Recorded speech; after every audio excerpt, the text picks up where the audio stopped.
Hello friends, welcome to Yes Academy. My name is Mukesh Panjwani. आज हम partnership का एक और टॉपिक देखने जा रहे हैं। इस टॉपिक का नाम है ट्रीटमेंट ऑफ गुडविल। हमने पिछले लेक्चर में देखा था कि जब एडमिशन ऑफ पार्टनर होता है तो कौन कौन से एडजस्टमेंट करने पड़ते हैं। प्रॉफिट शेयरिंग रेशियो का एडजस्टमेंट होता है, ठीक है। गुडविल का एडजस्टमेंट होता है, पार्टनर्स कैपिटल अकाउंट का एडजस्टमेंट होता है, revaluation of assets and liabilities होता है, adjustment of reserves, profit and loss. इन सब का एडजस्टमेंट हमने देखा था, ठीक है। तो उसमें ये आपका दूसरा टॉपिक है जो है ट्रीटमेंट ऑफ गुडविल। पिछले टॉपिक में हमने क्या देखा था? पिछले टॉपिक में हमने देखा था कि जब एडमिशन ऑफ पार्टनर होता है तो किस तरह से प्रॉफिट शेयरिंग रेशियो चेंज होता है, ठीक है। तो ये काफी इंपॉर्टेंट टॉपिक है, बहुत अच्छे से समझेंगे आप ट्रीटमेंट ऑफ गुडविल। एक एग्जांपल की हेल्प से हम समझने की कोशिश करते हैं। मान लीजिए कि दो पार्टनर्स हैं, ए और बी। ये ए है और ये बी है, ठीक है। ये दो पार्टनर्स हैं, इन दोनों का प्रॉफिट शेयरिंग रेशियो है 1:1। ध्यान देना बहुत अच्छे से, हैं। इनका प्रॉफिट शेयरिंग रेशियो है 1:1। अभी एक और पार्टनर मिस्टर सी, ये बोलता है भाई मेरे को भी पार्टनर बना लो, मैं आपके काम का आदमी हूँ, आप मेरे को पार्टनर बनाओगे तो बहुत अच्छा रहेगा आपकी फर्म के लिए। तो ये लोग अग्री हो जाते हैं और इसको पार्टनर बना लेते हैं 1/3 शेयर के लिए, ठीक है। 1/3 शेयर के लिए। तो न्यू रेशियो क्या हो जाएगा? न्यू रेशियो कैसे होगा देखो। इसको दे दिया 1/3, मतलब 3 में से एक, तो बाकी बचा कितना? 2/3। तो न्यू रेशियो मैं बोल देता हूँ ऑफ ए। तो 1/3 इसने ले लिया, बाकी बचा 2/3, तो 2/3 का आधा ए लेगा और आधा बी लेगा, तो ये आधा हो गया 2/6, ठीक है। वैसे ही न्यू रेशियो ऑफ बी अब कितना है? 2/3 का 1/2 ये भी लेगा, कितना हो गया? 2/6। उसके बाद ratio c ratio is equal to 1/3 into 2/2, 2/6। तो ये क्या हो गया? 1:1:1। ये बात समझ में आई? बात कि अब इनका भविष्य में जो रेशियो रहेगा वो 1:1:1 में बांटा जाएगा, ठीक है। कुछ बेसिक चीजें आप लोग ध्यान रखिएगा। गुडविल जो है, इनकी फर्म की कुछ ना कुछ गुडविल होगी। मान लो कि ए और बी पिछले 5 साल से मेहनत कर रहे हैं और इन 5 साल के अंदर इन्होंने खूब नाम कमाया, और इन्होंने जो नाम कमाया है खुद से, खुद मेहनत करके इन्होंने जो पहचान बनाई है, उस पहचान की कुछ कीमत है कि नहीं?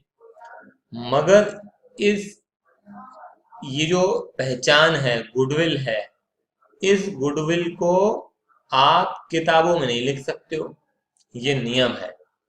आप गुडविल को बुक्स में तभी लिखोगे जब गुडविल आपने खरीदी हो। फॉर एग्जाम्पल मैं आपको बता रहा हूँ, आपको शायद नहीं मालूम होगा, एक ब्रांड है थम्स अप। थम्स अप किसका ब्रांड है? आज की तारीख में ये कोका कोला का ब्रांड है, ठीक है। मगर इससे पहले किसका ब्रांड था? इससे पहले पार्ले ग्रुप का ब्रांड था। तो ये पार्ले ग्रुप ने ही पहले थम्स अप की गुडविल बनाई। तो जब उन्होंने थम्स अप की गुडविल बनाई तो उनकी बुक्स ऑफ अकाउंट्स में आपको गुडविल नहीं दिखाई देगी। मगर आगे चल के जब कोका कोला ने थम्स अप को एक्वायर कर लिया तो कोका कोला की बुक्स में हो सकता है कि आपको वो गुडविल दिखाई देगी जो गुडविल उन्होंने वहां से खरीदी है, ठीक है। तो गुडविल यदि आपने खुद कमाई है तो आपकी किताबों में नहीं दिखेगी, मगर यदि आपने खरीदी है किससे तो आपकी किताबों में दिखेगी। बात समझ में आई? तो गुडविल अगर परचेज्ड है तो ही आपकी बुक्स में दिखेगी। शॉर्ट में इतना मैं बोल रहा हूँ आपको, ठीक है। तो यहाँ पे इन दोनों ने जो गुडविल बनाई है वो आपको किताबों में दिखाई नहीं देगी। अगर किताबों के अंदर कोई गुडविल लिखी हुई है, इसका मतलब है कि ये परचेस्ड गुडविल होगी, ऐसा माना जाता है कि ये क्या होगी, परचेस्ड गुडविल होगी। अब मान लो कि इन लोगों ने गुडविल बनाए, अब इन लोगों ने कभी गुडविल का वैल्यूएशन किया नहीं। क्यों नहीं किया? क्योंकि जरूरत नहीं है। जब कभी प्रॉफिट शेयरिंग रेशियो चेंज होगा या एडमिशन होगा, रिटायरमेंट होगा, कुछ भी होगा, तब गुडविल का वैल्यूएशन किया जाएगा।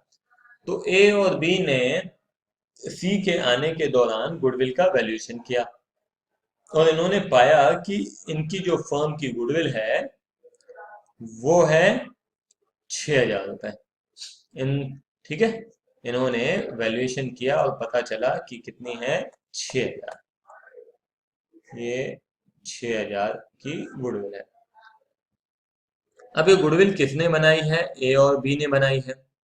तो मिलनी किसको चाहिए? मिलनी भी ए और बी को ही चाहिए, ठीक है। तो यदि देखा जाए तो ये गुडविल ए और बी ने कमाई है, तो मिलनी भी ए और बी को चाहिए, और ए और बी का जो रेशियो है उसी में मिलनी चाहिए। तो देखा जाए तो मैं हिंदी में लिख रहा हूं ताकि आपको अच्छे से समझ में आए। मिलना चाहिए, किसको मिलना चाहिए? ए और बी को मिलना चाहिए ये गुडविल। कितनी कितनी? इनके रेशियो में।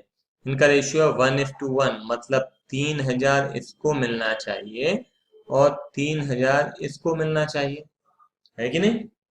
मगर चूंकि आगे चल के सी भी पार्टनर बन जाएगा और आप इस गुडविल का भी डिस्ट्रीब्यूशन नहीं कर रहे हैं, गुडविल तो अभी है आपकी, आप इसका डिस्ट्रीब्यूशन नहीं कर रहे हैं। मगर सी जब पार्टनर बन जाएगा तो भविष्य में इस गुडविल का जो हिस्सा है वो सी को भी मिलेगा। ये मैं बोल रहा हूँ ऐसा मिलना चाहिए। मगर अगर सी पार्टनर बन जाता है तो फिर कैसे बंटवारा होगा? तो बंटवारा कुछ इस प्रकार से होगा कि ये 6,000 की गुडविल तीनों में बट जाएगी, 1:1:1 में। तो गुडविल इसको मिलेगी 2,000, इसको मिलेगी 2,000, इसको मिलेगी 2,000।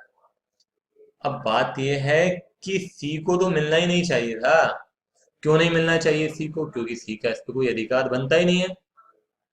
और ए को मिलना चाहिए 3,000, मगर मिल कितना रहा है, 2,000। बी को मिलना चाहिए 3,000, मगर मिल कितना रहा है, 2,000। ये मैं खाली कंसेप्ट क्लियर कर रहा हूँ, आपके ध्यान रखना। इस तरीके से हमको कुछ करना नहीं है एग्जाम में। मैं बताने जा रहा हूँ कि आप जो कर रहे हैं वो क्यों कर रहे हैं। तो इसको मिलना चाहिए 3,000, मगर मिल रहा है 2,000। इसको भी 3,000, इसको 2,000। इसको मिलना चाहिए जीरो, कुछ नहीं मिलना चाहिए, क्योंकि इसने थोड़ी कमाई है गुडविल, मगर उसके बावजूद भी इसको 2,000 मिल रही है। तो इसका हो रहा है 2,000 का फायदा और इन दोनों का हो रहा है 1,000 का नुकसान। ये 1,000 का इसका नुकसान, 1,000 का ये नुकसान, और इसका 2,000 का हो गया फायदा, जो कि गलत है। तो ये गलत होना नहीं चाहिए। कुल मिला के हमको यहाँ पे सही करना है। तो हमें क्या करना चाहिए उस पे आते हैं। तो जब कभी भी कोई भी पार्टनर फर्म के अंदर आएगा तो हम वहां पे कैलकुलेट करते हैं क्या, गेनिंग रेशियो और सेक्रीफाइसिंग रेशियो। ये हमारा सबसे पहला काम रहता है, calculate the gaining ratio and sacrificing ratio. देखो कौन कितना गेन कर रहा है, कौन कितना सेक्रीफाइस कर रहा है, कौन कौन और कितना कितना, ये दोनों चीजें हमको देखनी है, ठीक है। और उसके बाद जो जितना गेन कर रहा है उससे लो, और जो जितना सेक्रीफाइस कर रहा है उसको दो। बात समझ में आई? ठीक है। आपका काम है न्याय करना। मतलब यदि कुछ गलत हो रहा है, गलत तरीके से बंटवारा हो रहा है, तो उसको सही करना है, ठीक है। तो क्या करना है, जब कभी कोई भी पार्टनर आएगा तो हम करेंगे गुडविल का वैल्यूएशन, और वैल्यूएशन करने के बाद फिर क्या करेंगे, हम करेंगे calculation of gaining ratio and sacrificing ratio. फिर जो भी गेन कर रहा है उससे लो, और जो सेक्रीफाइस कर रहा है उसको दो।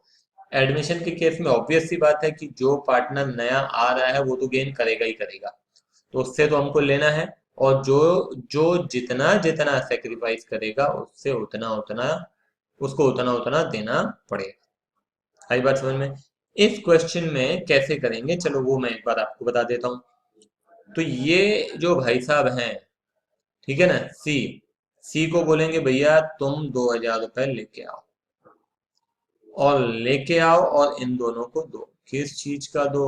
गुडविल का दो, ऑब्वियस सी बात है, ठीक है ना।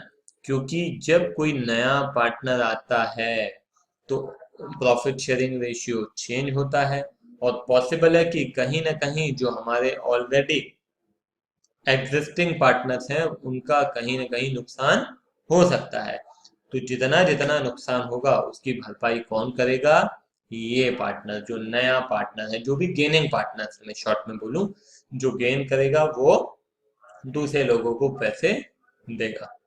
आई बात समझ में क्लियर है ये? ठीक है। तो ये देखो, ये है ट्रीटमेंट ऑफ गुडविल।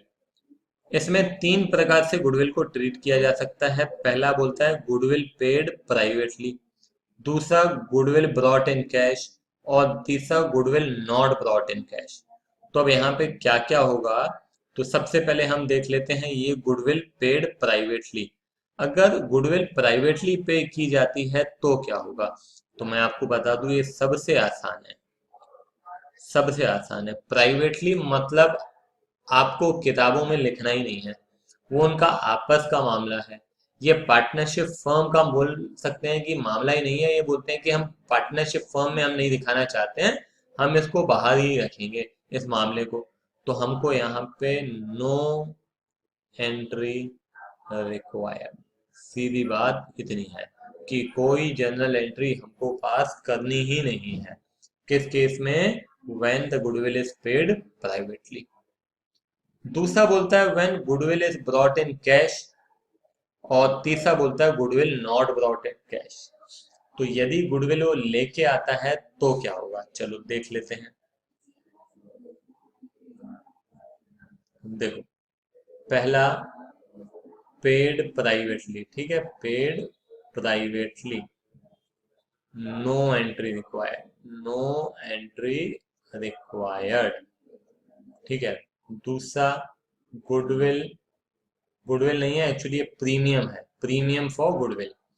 क्या करना पड़ता है उसको? प्रीमियम लेके आना पड़ता है। तो premium for goodwill paid in cash, ठीक है।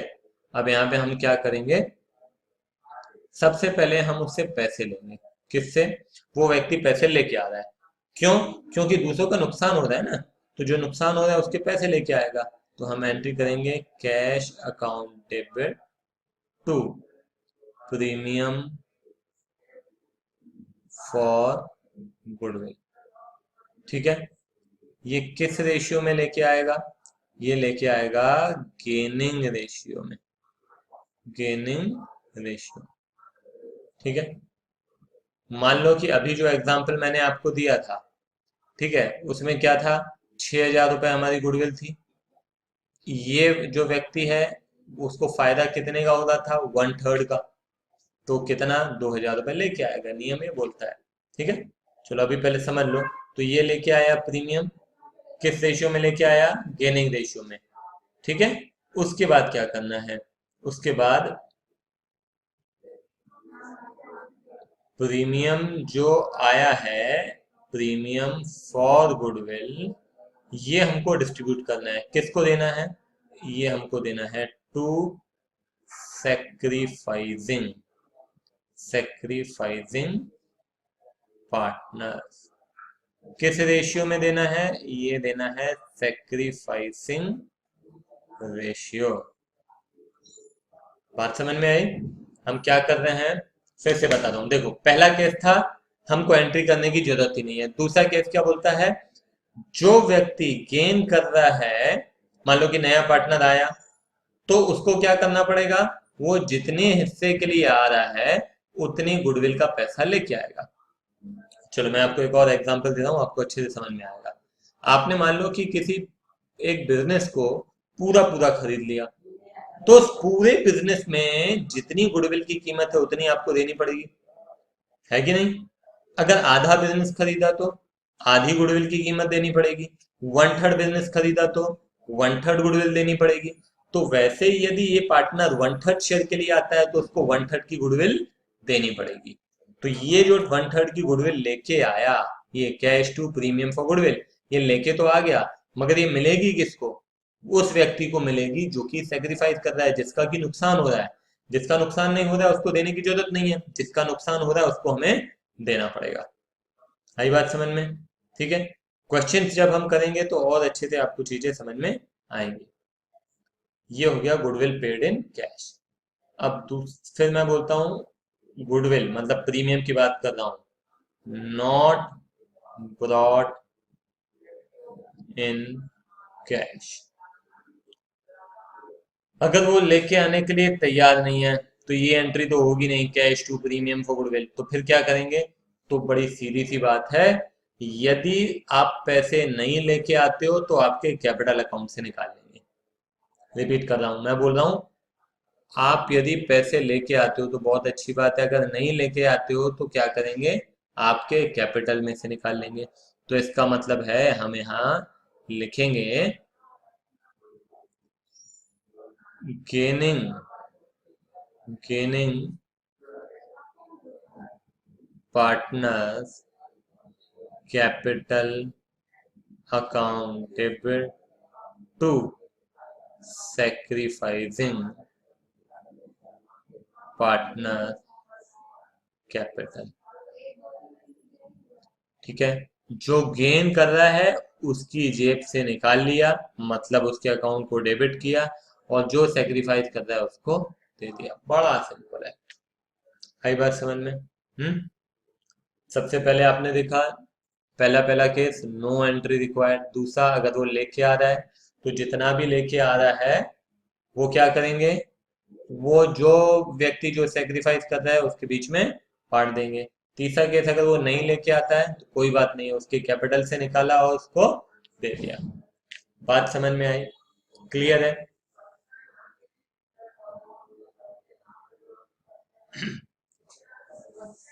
हाँ, यहाँ पे एक चीज और देख लो आप, यहाँ पे लिखा हुआ है प्रीमियम विड्रॉन और यहाँ बोलता है प्रीमियम नॉट विड्रॉन। इस केस में प्रीमियम ये क्या कर रहा है, जो पार्टनर्स को मिला है प्रीमियम उन्होंने क्या कर लिया? निकाल लिया। और इसमें क्या कर रहा है? प्रीमियम नहीं निकाला। तो प्रीमियम निकाल लिया, सिंपल, इसमें कोई दिक्कत वाली बात नहीं है। तो यहाँ पे हम एंट्री कर देते हैं कि पार्टनर जो ले रहे हैं, partners capital account debit to cash, बस कैश या बैंक दे दिया, डन। और कुछ नहीं है इसमें। ठीक है, ये आपको समझ में आया है? यहाँ पे खाली हमने कंसेप्ट एक्सप्लेन किया है।